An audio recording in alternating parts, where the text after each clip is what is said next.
പാറുക്കുട്ടി രാവിലെ തന്നെ ഓൺലൈൻ വാങ്ങേണ്ട ടോയ്സിൻ്റെ ലിസ്റ്റ് പറഞ്ഞുകൊണ്ടിരിക്കുകയാണ് കേട്ടോ. ഇതിൻ്റെ ഇടയ്ക്ക് ഇതേ ഒരാൾ താഴെ ഇരുന്ന് ടോയ്സിൻ്റെ ഇടയിൽ നിന്ന് ഓരോന്നൊക്കെ പറക്കുന്നുണ്ട് കേട്ടോ. ഞാൻ നോക്കി നിന്നത് കൊണ്ട് മാത്രം എൻ്റെ കയ്യിൽ തന്നു, അല്ലെങ്കിൽ നൈസായിട്ട് വായിൽ വെച്ചേനെ.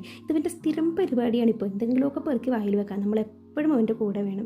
അപ്പോൾ രാവിലത്തെ ചായയൊക്കെ തിളപ്പിച്ച് വിഷിച്ചനും കൊടുത്ത് ഞാനും കുടിച്ചു. വേറൊന്നുമല്ല, അച്ഛനും അമ്മയും രാവിലെ വെളുപ്പിന് തന്നെ ചായ കുടിക്കും കേട്ടോ. അപ്പോൾ ബാക്കിയുള്ള പാലെടുത്ത് ഞങ്ങൾക്ക് ചായ കൂട്ടി. അപ്പോൾ അത് കുടിച്ചുകൊണ്ടിരുന്നപ്പോൾ ഞാൻ ആലോചിച്ചു പാറുന്ന് രാവിലെ കുളിപ്പിക്കണമെന്ന്. രാവിലെ ഇപ്പോൾ കുളിപ്പിച്ചില്ലെങ്കിൽ ഉണ്ടല്ലോ വൈകിട്ടായാലും പാറു കുളിക്കാൻ വരില്ല. സ്കൂളിൽ പോയിരുന്ന സമയത്തെന്ന് വെച്ചാൽ രാവിലെ എല്ലാ പരിപാടിയും കഴിയുമായിരുന്നു.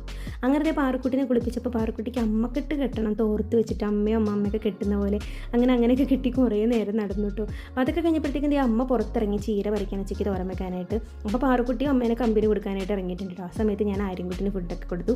ഞാനും ഫുഡൊക്കെ കഴിച്ചു. എന്നിട്ട് ഞാൻ ഇവനെ പിടിച്ച് കിടത്തി ഉറക്കി. ആര്യൻകുട്ടൻ ഉറങ്ങിയാൽ മാത്രമേ നമുക്ക് വേറെ എന്തെങ്കിലും ഒരു കാര്യം ചെയ്യാൻ പറ്റുള്ളൂ കേട്ടോ. വൈകിട്ടായപ്പോഴത്തേക്കും പാറുക്കുട്ടിക്ക് കളിയും ടി വി കാണലൊക്കെ മടുത്തിട്ട് പഴയ ടെക്സ്റ്റ് ബുക്ക് എടുത്ത് എന്തൊക്കെയോ വരച്ചുകൊണ്ടിരിക്കുന്നു.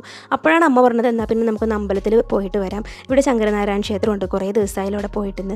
എൻ്റെ ചെറുപ്പത്തിൽ മുതൽ ഞാൻ അമ്മയുടെ ഒപ്പം വന്ന് തൊഴണ അമ്പലമാണ് കേട്ടോ ഇത്, ശരിക്കും കുഞ്ഞിലെ മുതൽ.